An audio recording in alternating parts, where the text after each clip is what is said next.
नमस्ते दोस्तों। आज के इस कमाल के एक्सप्लेनर में आप सभी का बहुत बहुत स्वागत है।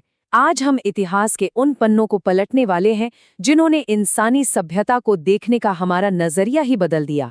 हम बात कर रहे हैं लगभग चौथी से छठी शताब्दी ईस्वी के उस दौर की जिसे भारतीय इतिहास में बिल्कुल सही मायनों में गुप्त साम्राज्य का स्वर्ण युग या गोल्डन एज कहा जाता है। तो चलिए देखते हैं कि आखिर इस दौर में ऐसा क्या हुआ जिसने ज्ञान, कला और शक्ति को एक ऐसे मुकाम पर पहुंचा दिया जिसकी मिसाल आज भी दी जाती है। आज के इस एक्सप्लेनर में हमारी आगे की जर्नी कुछ इस तरह रहेगी। सबसे पहले हम इस साम्राज्य के जन्म को समझेंगे, फिर बात करेंगे एक ऐसे शासक की जो योद्धा भी था और कलाकार भी। उसके बाद हम साम्राज्य के पीक को देखेंगे, उनके विज्ञान और कला को एक्सप्लोर करेंगे, उनके प्रशासन को समझेंगे और आखिर में बात करेंगे इस महान साम्राज्य के पतन और उसकी विरासत की। तो शुरुआत करते हैं हमारे पहले हिस्से से, जहां इस विशाल साम्राज्य की नींव रखी गई। ओके, चलिए सीधे इस टाइमलाइन पर आते हैं और देखते हैं कि ये सब शुरू कैसे हुआ। सबसे पहले थे श्री गुप्त, जिन्होंने इस साम्राज्य की स्थापना की। फिर आए चंद्रगुप्त प्रथम, जिन्होंने इसका तेजी से विस्तार किया। उनके बाद समुद्रगुप्त ने लगातार विजय अभियान चलाए और आखिर में आए चंद्रगुप्त द्वितीय, जिनके दौर में ये एम्पायर अपने एब्सोल्यूट पीक यानी सबसे ऊंचे शिखर पर पहुंच गया। अब यहाँ चंद्रगुप्त प्रथम की एक मास्टर स्ट्रोक स्ट्रैटेजी की बात करते हैं। उन्होंने शक्तिशाली लिच्छवी वंश की राजकुमारी कुमार देवी से विवाह किया। देखिए, ये कोई आम शादी नहीं थी, ये एक ऐसी ब्रिलियंट डिप्लोमैटिक मूव थी जिसने रातों रात एक उभरते हुए छोटे से राज्य को एक बड़ी और सम्मानित शक्ति में बदल कर रख दिया। इसी एक गठबंधन ने गुप्त साम्राज्य को वो सॉलिड बेस दिया जिस पर आगे चलकर इतनी बड़ी इमारत खड़ी हुई। अब बढ़ते हैं अगले हिस्से की तरफ और मिलते हैं एक ऐसी शख्सियत से जिसने सच में सबको हैरान कर दिया, समुद्रगुप्त। समुद्रगुप्त की पर्सनैलिटी ना बहुत ही फैसिनेटिंग है। एक तरफ अगर आप प्रयाग प्रशस्ति के अभिलेख पढ़ें तो उन्हें भारत का नेपोलियन कहा गया है, एक ऐसा खूंखार योद्धा जिसने नॉर्थ से लेकर साउथ तक अपने दुश्मनों का सफाया कर दिया। लेकिन दूसरी तरफ जरा इन प्राचीन सिक्कों पर नजर डालिए। इन पर उनको वीणा बजाते हुए दिखाया गया है। एक तरफ इतना आक्रामक योद्धा और दूसरी तरफ म्यूजिक और आर्ट का ऐसा दीवाना। ये कॉन्ट्रास्ट सच में उन्हें हिस्ट्री के सबसे यूनिक और मल्टी डायमेंशनल लीडर्स में से एक बनाता है। चलिए, अब हम उस दौर में एंटर करते हैं जहां गुप्त साम्राज्य की ताकत अपने बिल्कुल चरम पर थी, विक्रमादित्य का युग। चंद्रगुप्त द्वितीय, जिन्हें हम विक्रमादित्य के नाम से ज्यादा बेहतर जानते हैं, उन्होंने साम्राज्य को एक नई ही ऊंचाई पर ला खड़ा किया। उन्होंने शक शासकों को पूरी तरह हरा दिया और पश्चिमी भारत पर अपना कब्जा जमा लिया।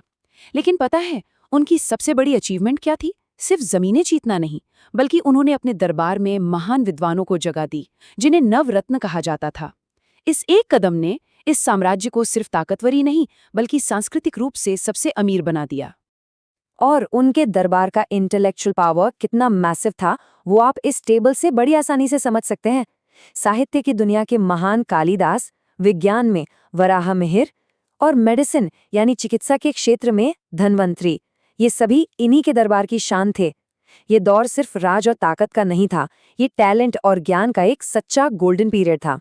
तो जब ज्ञान और कला की बात चली ही है, तो चलिए अपने अगले सेक्शन में इस कल्चरल जेनिथ को और पास से देखते हैं। अब जरा इस बात पर ध्यान दीजिए, क्योंकि ये लिटरली एक गेम चेंजर था। इसी दौर में महान आर्यभट्ट ने अपने काम से पूरी दुनिया को हैरान किया। उन्होंने शून्य यानी जीरो का कॉन्सेप्ट दिया और ये बताया कि पृथ्वी अपनी धुरी पर घूमती है। Just think about it. In concepts के बिना क्या आज की मैथमेटिक्स या स्पेस साइंस एग्जिस्ट भी करती? आर्यभट्ट की इन्हीं खोजों ने आज के मॉडर्न साइंस और एस्ट्रोनॉमी की ऐसी नींव रखी जिसका असर आज तक कायम है। और सिर्फ साइंस ही नहीं, इस समय एजुकेशन और आर्ट का जो बूम आया वो सच में माइंड ब्लोइंग है। नालंदा और तक्षशिला जैसे दुनिया के सबसे महान और बड़े एजुकेशन सेंटर्स इसी दौर में फले फूले। आर्ट की बात करें तो अजंता की गुफाओं की वो ब्रेथ टेकिंग पेंटिंग्स देख लीजिए, या फिर बेहद जटिल और सुंदर मंदिरों का आर्किटेक्चर देख लीजिए। ऐसा लगता है जैसे उस वक्त क्रिएटिविटी अपनी पूरी स्पीड से दौड़ रही थी। अब सवाल उठता है, इस सब ब्रिलियंस को सपोर्ट कौन कर रहा था? आइए अपने अगले हिस्से में इस प्रॉस्पेरिटी के इंजन को समझते हैं। इन सभी उपलब्धियों की रीढ़ की हड्डी उनका कमाल का एडमिनिस्ट्रेशन और वेल्थ थी।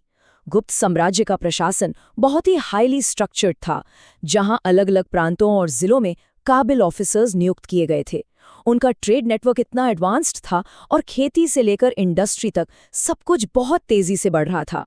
यही वो वेल ऑयल्ड मशीन थी जिसने एम्पायर को लंबा, स्टेबल और बेहद अमीर बनाए रखा।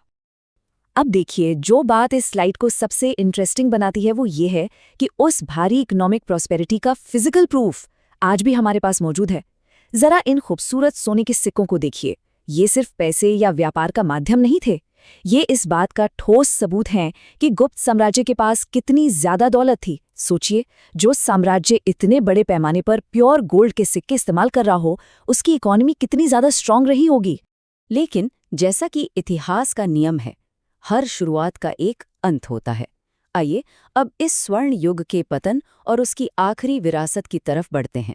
चलिए अब देखते हैं कि ये डाउनफॉल स्टेप बाय स्टेप कैसे हुआ। सबसे पहले महान शासकों के बाद जो उनके उत्तराधिकारी आए वो थोड़े कमजोर पड़ गए और इतनी बड़ी सेंट्रल पावर को संभाल नहीं पाए। दूसरा सबसे बड़ा झटका था हूणों के लगातार और बेहद विनाशकारी आक्रमण। और तीसरा स्टेप वही हुआ जो होना था, अंदर की कमजोरी और बाहर के अटैक्स के इस कॉम्बिनेशन ने आखिरकार इस विशाल साम्राज्य को पूरी तरह बिखेर दिया। साम्राज्य जरूर खत्म हो गया, लेकिन उसकी छाप कभी नहीं मिटी।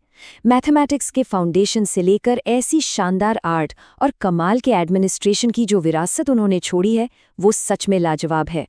तो अब जाते जाते सबसे बड़ा सवाल ये है, क्या इतने मजबूत इम्पैक्ट को देखते हुए हम कह सकते हैं कि गुप्तकाल मानव इतिहास का सबसे प्रभावशाली गोल्डन एज था? सोचकर देखिए, सदियों पहले पनपी एक सभ्यता आज भी हमारी आधुनिक जिंदगी में कैसे शामिल है। और इसी सोचने वाले सवाल के साथ हमारा आज का ये एक्सप्लेनर यहीं खत्म होता है। हमारे साथ इस सफर पर चलने के लिए आपका बहुत बहुत शुक्रिया।